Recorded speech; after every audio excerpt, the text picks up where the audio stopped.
Way to start Christmas Eve. Good evening and welcome to each of you on this holiest of holy nights. Welcome. Tonight we gather to celebrate the birth of Christ. We have been preparing our hearts all throughout Advent, lighting a new candle each week. And tonight we finally arrive at the birth of Jesus. And tonight we'll light our Christ candle to represent that. My name is Reverend Lauren Hodson. I am the minister here at St. Matthew's.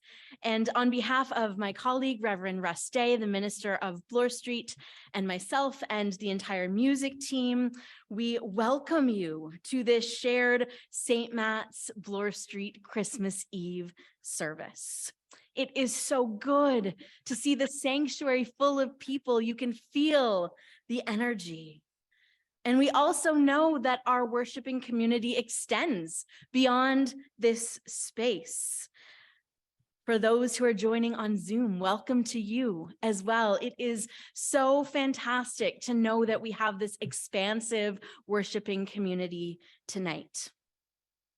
Especially in the midst of snow and storm, our technology allows us for folks who don't want to venture out, to stay warm and safe and still worship. And it also allows folks who are joining from far distances, and I know that we have a number of those joining tonight. So for you joining online on Zoom, welcome. And I have a few announcements for Zoom folks especially. I'd invite you to have communion elements ready if you don't already. We'll be sharing in communion at the end of the service, as well as a candle to light at the end of our service. For folks who are here in the sanctuary, as well as those on Zoom, a few announcements to start us off this evening. We won't be having a formal collection of our offering this evening, but there are offering plates at the back of the sanctuary if you would like to make a financial gift to the various work and ministry of both of our church communities. For those on Zoom, there's offering information that at some point will be put into the Zoom chat on how to give online. I want to let you know that tomorrow, which is a Sunday, we will not have an in-person service here, but there will be an online, a video. Big thanks to Amanda who put that all together. It will be posted to the Bloor Street social media and website tomorrow morning. So anyone from either congregation can access that if you're looking for a little more worship, if tonight doesn't give you enough of a fix. And then for our January 1st service, we will be having some hymn requests.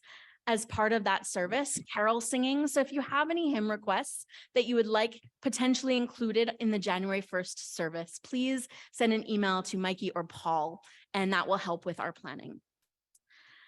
For tonight, we'll guide you through each step of the journey together. We will have communion. We will end with a candlelit singing of Silent Night. In a few moments, there will be an opportunity for any children to come forward for a special time together. I'll let you know when we get to that point. So my friends, we have a bit of a roadmap for this sacred time, but not too much so, because after all, the Christmas story is one of wonder and surprise. So let's open our hearts. Let's take a few deep breaths in and out, reminded that God is indeed closer to us than the breath that we breathe. And let us prepare for worship.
Merry Christmas.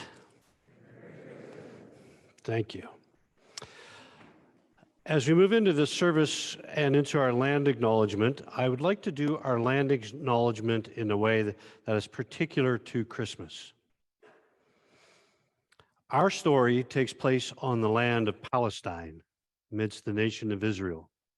This is a land that for millennia saw people forced into unwanted journeys. As a matter of fact, the journey to Bethlehem was an unwanted journey imposed upon Joseph and Mary and others by a Roman emperor, a foreign conqueror. And then at the end, they had go on an unwanted journey to Egypt, seeking safety. So I'd like us to pause for a moment and to think about the first peoples on this land and all of the unwanted journeys that the Haudenosaunee and the Mississaugas of the Credit and the Huron-Wendat and the Métis and all the other first peoples of this land were forced into over the years. Christmas is a time when we acknowledge that new things are born into the world, And let us acknowledge the hope that all of those first peoples who've been forced into unwanted journeys, the hope that they will have a form of return and we will have a form of reconciliation and forgiveness. Now, I would like to sort of tease you into the prayer of approach a little bit. First of all, I want to make a kind of announcement or a recommendation for a fundraiser. Sit there while the choir is standing up and singing. It's like your own stereo experience. It's unbelievable. It'll be a really good fundraiser sometime. We just bring people in for 5 minutes each and have you sing and let them have that experience. Now, in the way we understand spirit in the Christian church, that experience that they were providing for us and Lauren and I were having in stereo is the birth of spirit. Who can tell me? I know Martha could tell me what the Hebrew word for both breath and spirit is. Ruach. Ruach. It actually comes from the sound of the wind blowing up the sand in the desert. Yesterday, about this time, I opened the door to our balcony in our 15th story condo. And you know what it sounded exactly like? Ruach, Ruach. Let us invite Ruach, breath, spirit, into this service. Because what Christmas is about is a little bit more of that divine energy with the power of last night's wind pouring itself into the world. So I invite you to become aware of your own breath, breathe it deeply in, and if it helps, close your eyes and pray with me. God, we celebrate the birth of a boy, but we open ourselves to acknowledge all of the ways that you were born into this world. You're born as girls, as non-gendered children, moments of inspiration, every time people fall in love, every time a passion for justice is born inside one of us or inside a community, every time a Christian or a Muslim or a Jew or a Hindu looks across the barriers of religion and recognizes their beliefs in the other. We pray that through this service, you may be born into us in all these ways. Amen. Now, what I'm going to do is invite you into an opportunity to provide to each other what the choir just provided to Lauren and me. Our carol is number 60 from Voices United. O come all ye faithful.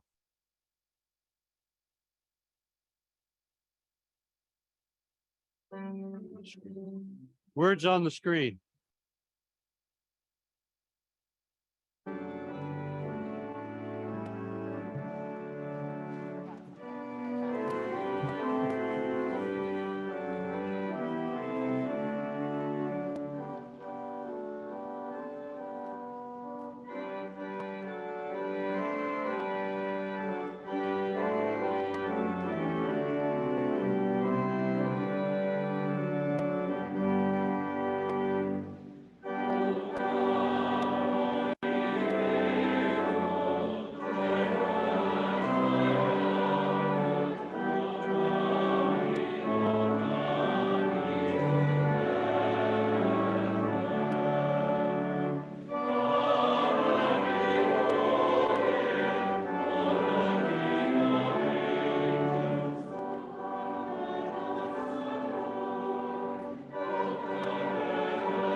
be seated.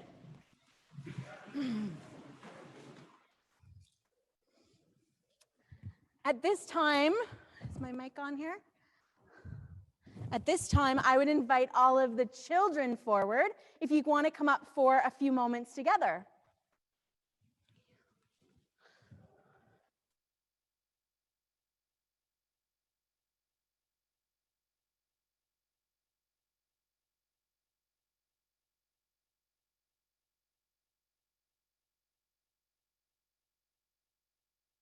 Come on up and sit with me. Fantastic. Do you want to have a seat, Blessing? Great. Okay. How are you all doing? Come on, we can make a little circle. I want to be able to see you all. Big kids can come too. Yes. Hi, Randy. Any other young at heart folks who want to come? How's everyone doing tonight? Pretty good? Yeah? Are you having a fun day as you wait for tomorrow? Yes? Hey, Ruby, you want to come on over here? Hi. So, oh, thank you, my love. Beautiful. So, I need your help with a few things. Can I get your help? Yeah, okay. So, do you see on the table behind me? How many candles do you see on the table? 5? Do we agree on that? Okay, 5 candles. Oh, there might be hidden candles. 5 is a good answer. And how many of those candles are lit? 4. And what color is the one that is not lit? White. So the 4 candles that are lit, 3 of them are purple and 1 is what color? Pink. Those are Advent candles that we've been lighting all throughout Advent. And each week we add 1 more and we wait to light the middle one, which is our Christ candle. We wait to light it for Christmas Eve. When is Christmas Eve? Today. So you know what that means? Tonight we get to add that candle to the others and light it as well. So I need you to kind of gather around this table for me. Come, let's stand. Ruby, can you start? I'm just gonna put this back here. Great. So we can come stand. Where's my candle here? Oh, could you pass me that candle there, please? Thank you. So I'm going to take a little bit of light from each of these candles. This first candle was our candle of hope. So we're going to take some of the hope light, and then we're going to add some of the peace light. And then we're going to add some of the joy light. Watch as this light is growing. And then we're going to add some of the love light. And then, ready? We're going to take all of that light and use it to light our Christ candle. So tonight, this light joins the others in the center of our hope, in the center of our peace, in the center of our joy, in the center. That one doesn't count, but good job. Yeah, good catch. And in the center of our love is God. God is at the heart of all of these things, and God is at the heart of all of us. So tonight, we're going to be on the lookout for light that we can share with the world. Because you know what I believe? I believe that if I were to blow out one of these candles, that it wouldn't disappear. It would only transform. It would take on new shape. And if I were to blow it out, it would come into my heart and each of your hearts and transform so that we could carry that light to the world. So I need you to come back over here because I have one more thing I need your help with. Thank you for helping me light that candle. Hi, my love. So in this basket, can you see what's in this basket? Lights. I have these little lights that are all different colors, and you can each take a few. Here, we'll make sure everyone gets some. They're finger lights. Do you know about these? They're really cool, aren't they? So you can all take a few of these lights. See if you have any favorite colors. Do you want to? Okay, come on over. You okay there? Did you get a blue one, Ruby? Yeah? Did you folks get favorite colors? Okay, looks like there's only a few left. So maybe if you have 3 or 4, just make sure everyone else has 2. Let's try and see if everyone can have 2, at least. You have 4? Okay, let's share. Here. Perfect. So here's the thing with these lights. I need your help throughout the service. You can, when it gets a bit darker later, you can shine them and see if you can see them on the ceiling, or you can shine them to the ground. Or if someone's sitting across the aisle from you and they have a different color light, you could both shine them on the ground and see what color you make if you mix red and blue lights, for example. And then at the end of the service, when it gets dark and we have our candlelight, let's see if we can shine all these lights up to the ceiling. My one request is that you don't shine them in anyone's eyes, okay? No shining in eyes. But these are for you throughout the service to help bring some extra light into our space and to remind us that we all carry God's light with us. Hey, look at that. You can put them on your finger. You can move them around. You could make designs with them. So can you help me with that throughout the service? You can share your light. Would you like a white one? Yeah. You have 2 greens too. Does anyone have a color they want to trade? Can we trade a red? A red for a green? Okay. Perfect. Lots of trading. See, this is beautiful. You want another one? Yeah, there you go. Okay. It's serious business, light trading. Okay, thank you, my friend. So you can head back to your seats, and I'll be looking for your lights throughout the service, okay? Thank you so much. You're very welcome. You take them. You're welcome. They're in there. That's yeah. Some last minute trades going on. Thank you all. So I'd invite Anne and Claire forward to read our first scripture reading tonight.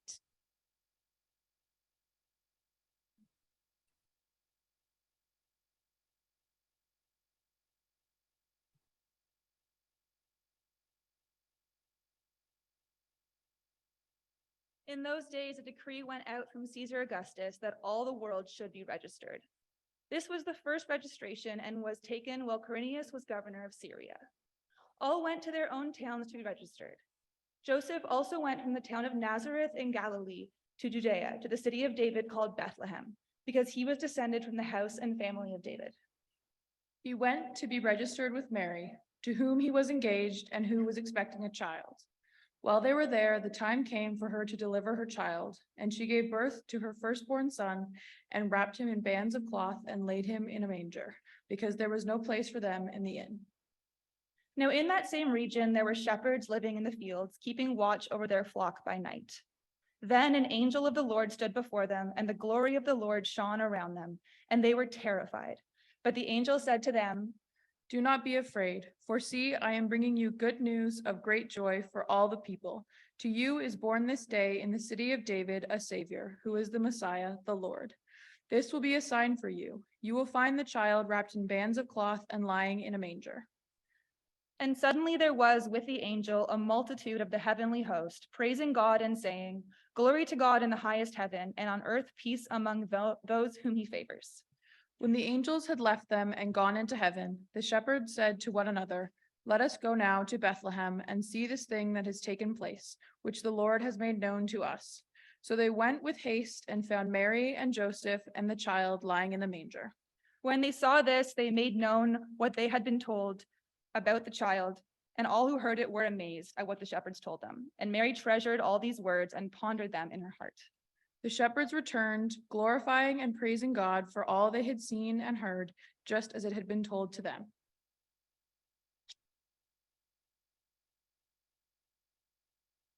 Let us ponder this story as we sing together. Our next hymn is Voices United 59, Joy to the World.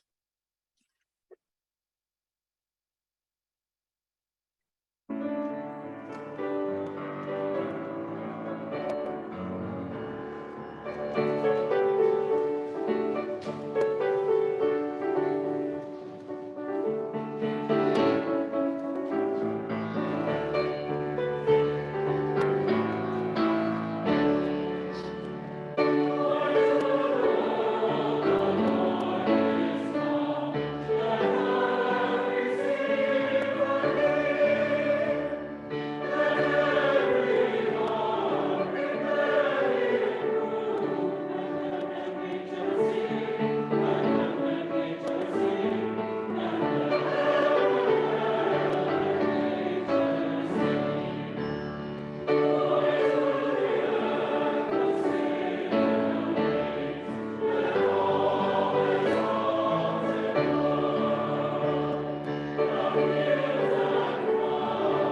Please be seated.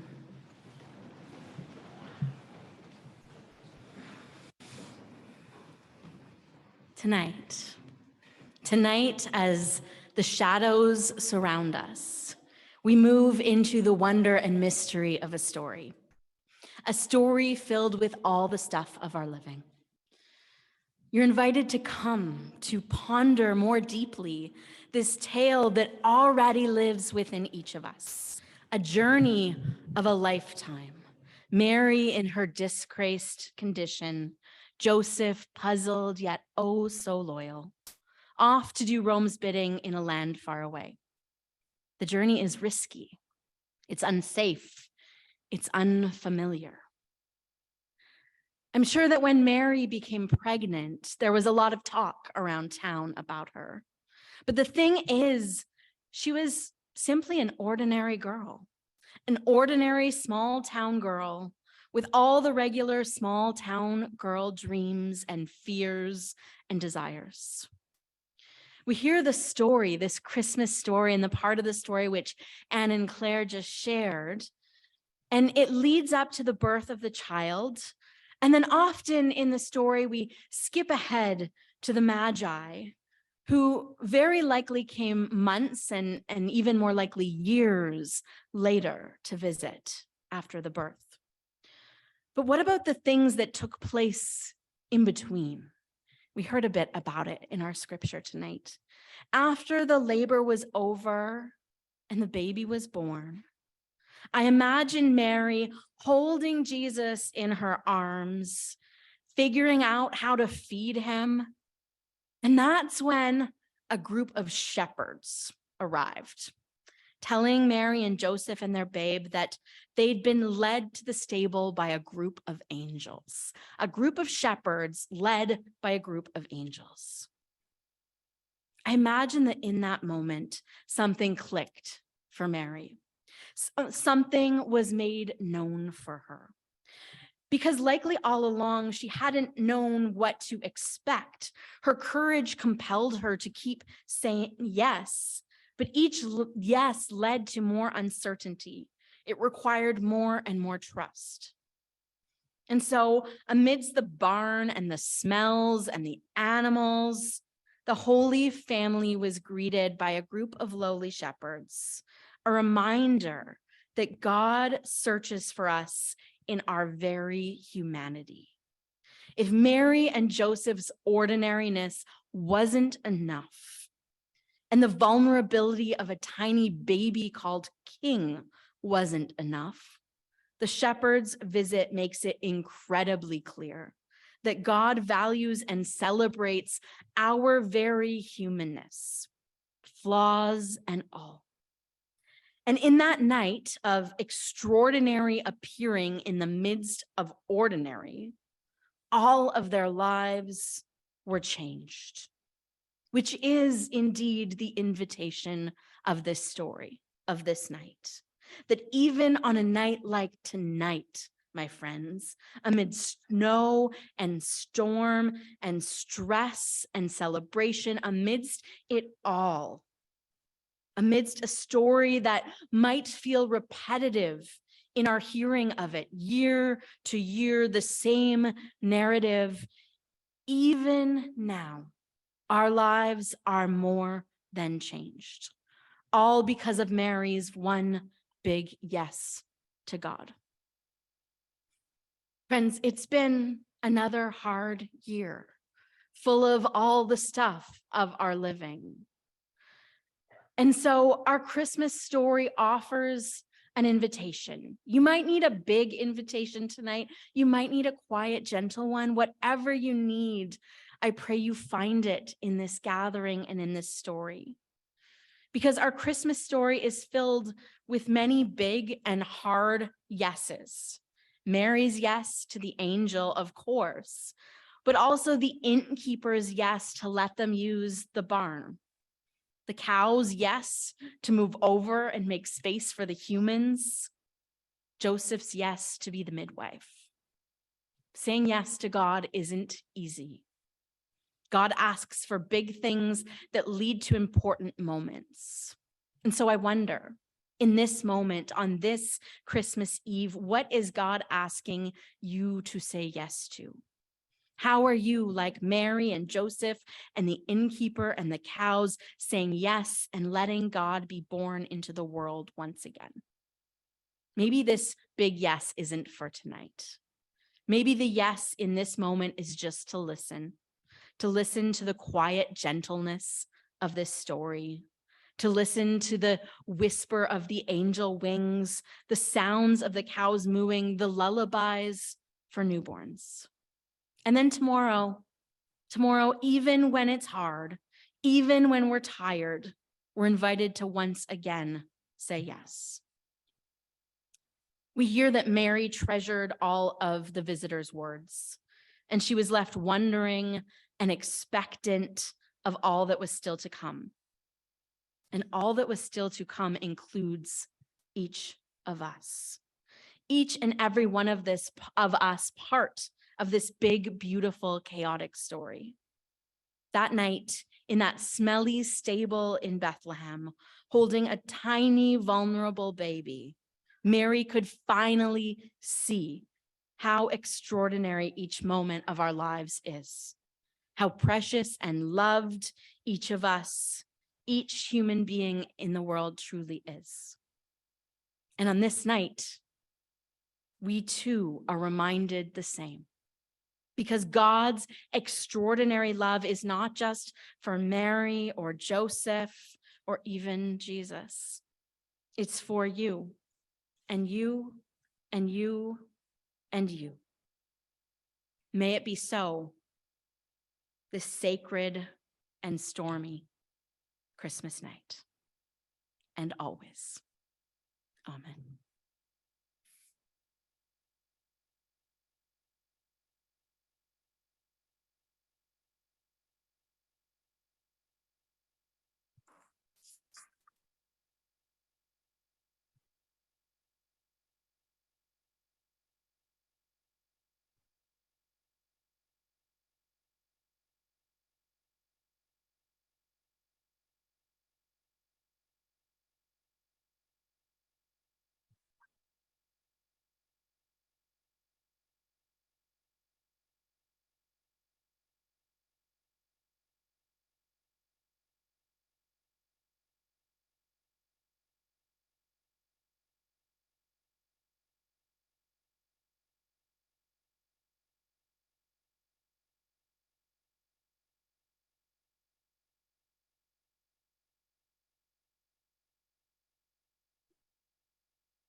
The second scripture reading is the Gospel of Matthew's story of the wise men, found in Matthew chapter 2, verses 1 to 11. When Jesus was born in the village of Bethlehem in Judea, Herod was king. During this time, some wise men from the east came to Jerusalem and said, "Where's the child born to be king of the Jews? We saw a star in the east and have come to worship him." When King Herod heard about this, he was worried, and so was everyone else in Jerusalem. Herod brought together the chief priests and the teachers of the law of Moses and asked them, "Where will the Messiah be born?"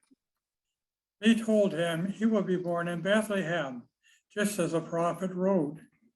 Bethlehem in the land of Judea, you are very important among the towns of Judea.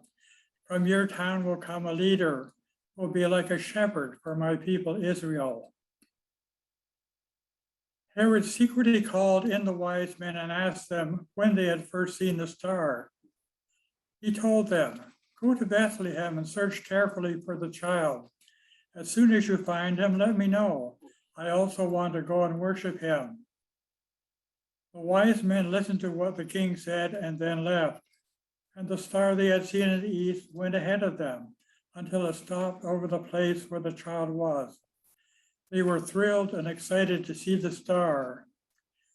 When the men went into the house and saw the child with Mary, his mother, they knelt down and worshiped him.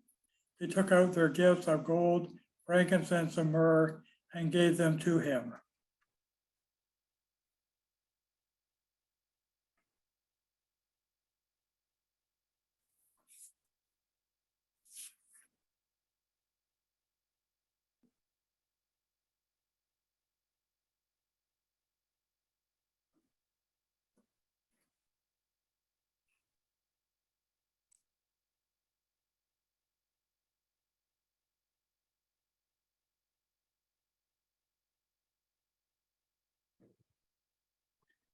So the story we have tonight, as I said earlier, is the story of God bursting into the world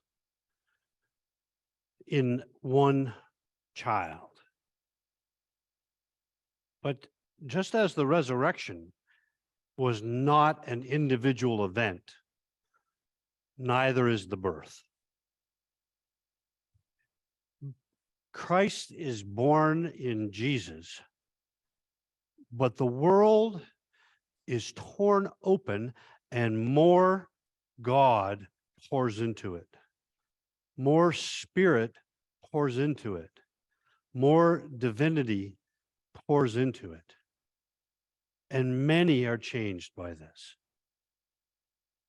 Now, this story does tell us about the events in one time and place, but it's also a descriptor of how God, the divine Christ, enters the world in many times and places.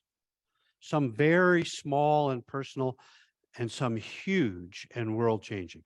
I wasn't kidding when I talked about the experience of listening to the choir. When the altos and the sopranos are coming in this ear and the bass and tenors are coming in this ear, something happens as those vibrations go into the brain and then the heart, and one's spirit is lifted, and there's a little bit more of the divinity available to me as I listen. Now, this happens all the time in the world. One other thing this story teaches us, and that Lauren highlighted, is that when this happens, it is incredibly vulnerable. Just like a candle, the divine can be blown out in so many contexts. So if there's one thing I ask you to do as your hearts and lives are touched at Christmas, and as we think of moving into another year, is go through life mindful of those moments when the divine is born. And once again, the story gives us a very strong clue as to how to recognize them. Three things are felt when the world opens up, becomes a little bigger, and the divine is born. Awe. Awe. Fear. And great joy. It's like birth. Speaking to those who have witnessed their partners give birth, as I have, in the room, you experience awe, fear, and great joy. I can only speak from that side of the equation. You know, in preparation for this service, I was thinking about where did I most directly, for a prolonged period of time, experience the pouring of God into the world. And I think it was spending 6 months in South Africa, right at the end of apartheid, and transition to an African-led democracy. The country was crackling with creativity. For the first time, without fear of the police forces, Black, brown, and white people were falling in love with each other and having children. For the first time in theater and music of all kinds, the stories of the majority who had been forced to the margins were being told. For the first time, the streets were dancing with freedom. For the first time, the entrepreneurial spirit of the Black and brown communities exploded into the country with economic opportunity, unfettered. The country was so alive. For me, perhaps the three most alive people I met when I was there were three men. I'll call them the three wise men. Ngululeku, Thabo, and Yazir. They had been killers. They were in the African National Congress guerrilla army called Mkhonto we Sizwe. Their job was to fight. And when democracy was born in South Africa, these three men, Christians all, two Christians and one Muslim, Yazir Muslim. Like everybody else in the ANC army, were invited to join the National Army and become soldiers. And they said, no, our killing days are done. We're going to start a tour company. But we're not going to take tourists to the wine region or to the beautiful hills or to the seascapes or the desert. We're going to take tourists into the communities recovering from apartheid, and we're going to learn the story. We're going to invite people from all over the world into community with the healing nation of South Africa. And in doing so, we're going to generate revenue that gets poured into those communities. Now, I went on one of these tours and I thought, oh man, this is the kind of tourism you kind of get, oh, you know, you're peeking in upon somebody else's pain. But it wasn't. These places of respectful storytelling were created, and everybody that Ngululeku and Yazir and Thabo introduced me to was held as precious, and story was honored. That's our job, friends. When we see something that causes awe, fear, and great joy, our job is to hold it and to protect it, to nurture the very vulnerable birth of Christ in this world over and over again. I want to end this reflection by just talking for a minute about a beautiful thing I just witnessed at Bloor Street United Church. Our family not long ago received and hosted a family of Syrian refugees. They came to Toronto, starting a new life with awe and joy and fear. And it turns out they had reason to be afraid because the apartment complex into which they moved was not safe. And their apartment was invaded and they were threatened with violence more than once. A circle of people from Bloor Street United Church went to them and took them out of that context. The circle of people, I believe, were all women, and more of them of Elizabeth's age than Mary's.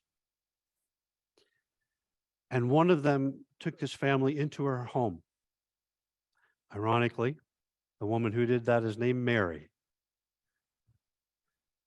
And they have had, as Muslims, a first Christmas in a Christian home, decorating a tree and being invited into the warmth of fellowship there, where they were hosted until there was a new place for them to go to safely. That's the birth of Jesus in our world, friends. And that's our job.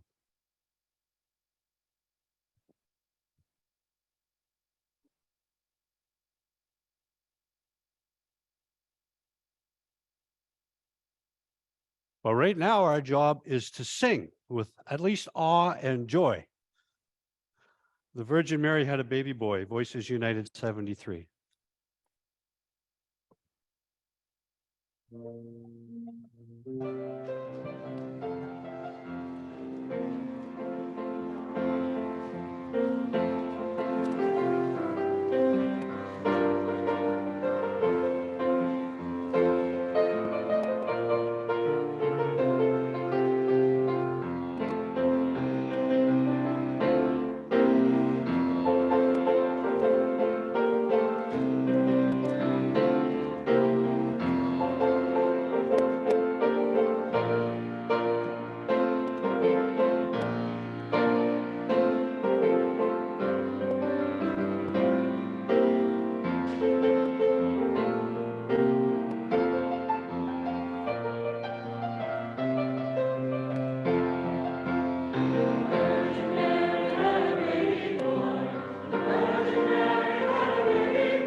Friends, now is the moment in our service when we come and gather around the table. And to welcome each other to the table, we're going to take a moment and share the peace of Christ with one another.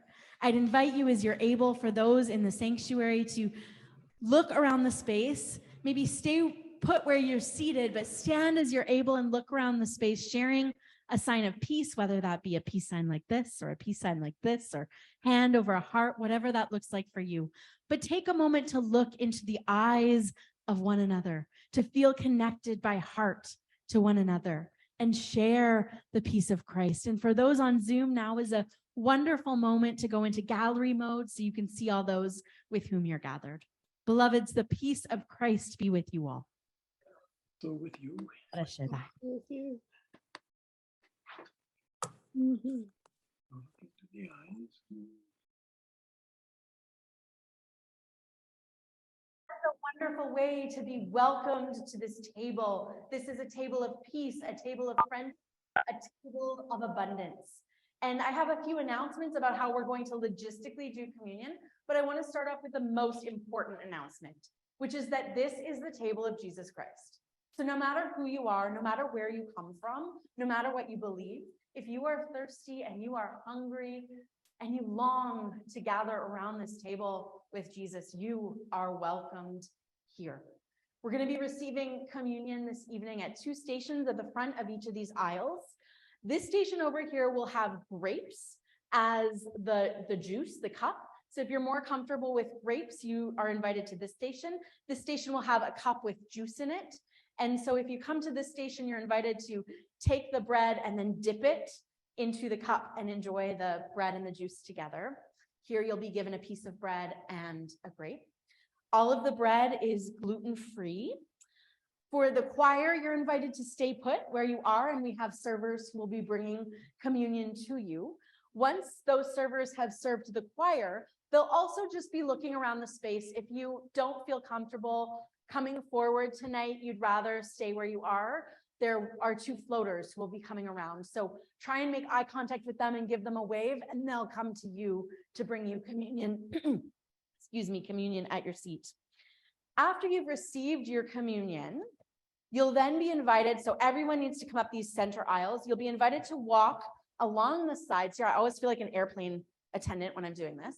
Come along the side here, and over in each of the corners of the sanctuary will be Russ and myself in one corner, each corner, and you'll be given a taper candle, and we'll light it for you. And then along the outside aisles, you can very carefully, as you walk with your candle, make your way back to your pew.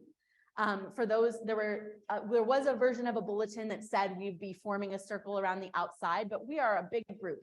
So we're going to make our way back to our pews. You can have a seat, and then once everyone has been served and we do our prayer after communion, we'll all stand in candlelight and sing Silent Night. I believe those are all the announcements. So.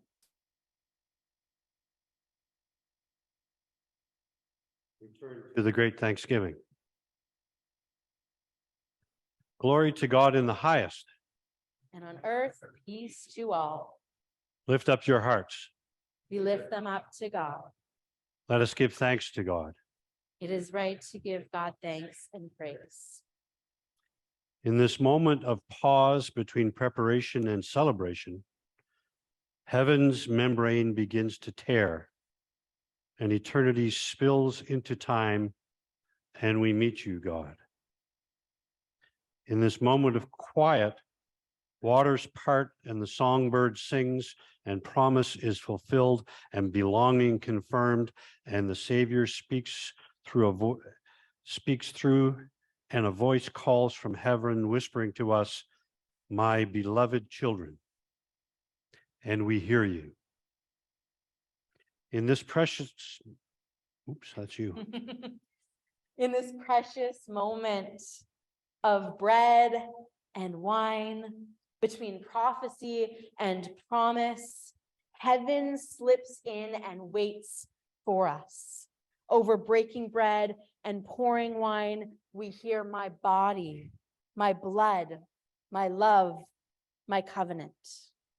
We listen to heaven as it steps over from symbol to presence, in the breaking, in the spilling, and rending and flowing, and splashing and pouring all around us, in the sharing of promise as the whole universe sings.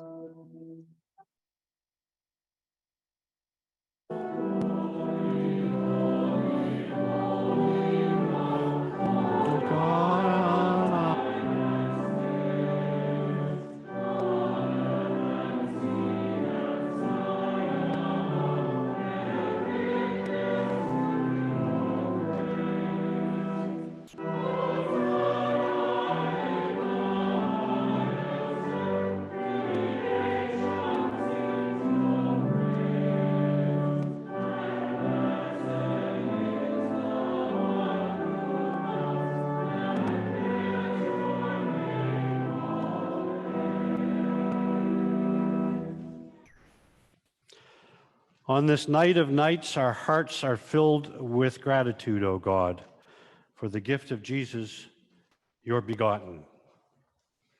He is the newness of your promise to us, the brightness of our hope in you, for he came to live with us, carrying the sorrows of our pilgrimage. Holy God, we remember your child, his life with the humble, his death among the wretched, his resurrection for us all. And now we gather at this table, and we do so to remember him and to be filled with such longing for your realm that at the dawn of his coming we may rejoice with the shepherds, rejoice with the angels, and welcome the light of his truth.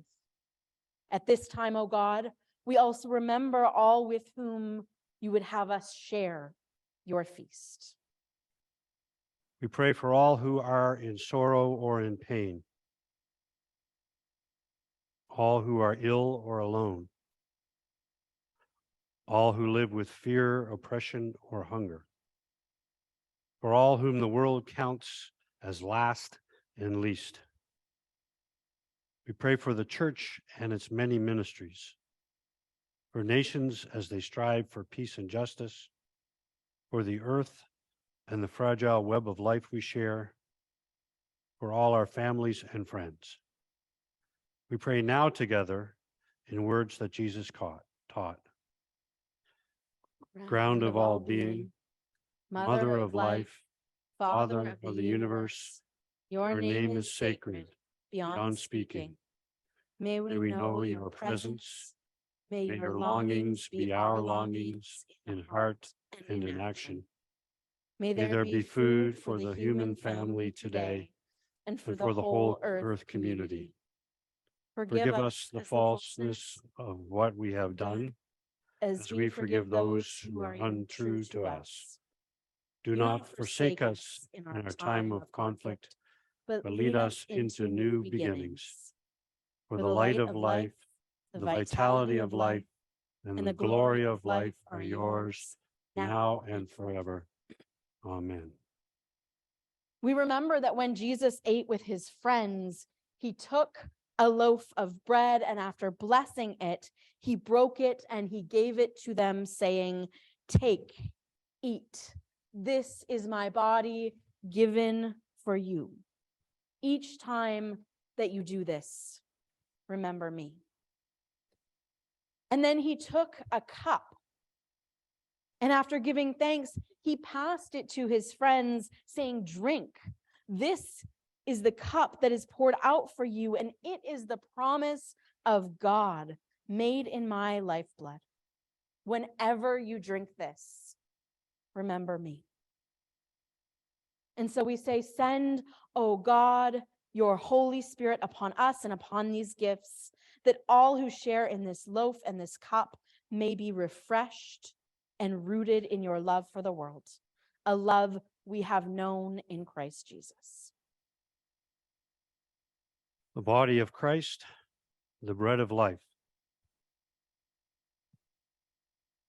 The lifeblood of Christ,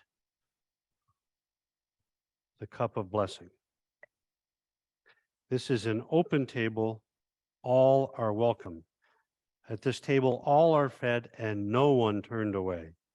At this table, all share the cup and no one is denied. In the name of the one who comes at Christmas, in the name of the one who lived and lives, I invite you to the table of Jesus Christ. And I now invite the servers to take their stations.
Please join with me in our prayer after communion. O God of angel song, shepherd surprise, stable warmth and birthing cry, we have feasted at your table and been filled with your good gifts. Dawn in our darkness, sing through our silence, surprise us with wonder and with joy in this holy season. O come to us, amen. Amen. Our closing hymn is Voices United number 67, Silent Night. I'd invite you to stand as you're able as we sing together by candlelight.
Into this night by candlelight, carrying this light with you.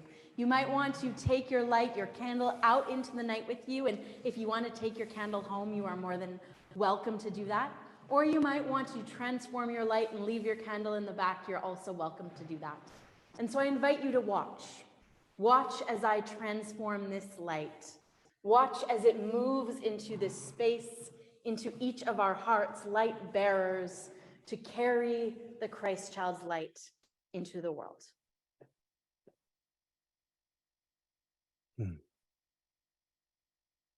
And go with this blessing. May God bless you and keep you. May God make her face to shine upon you May God lift up their countenance before you and give you peace. Go in peace. Amen.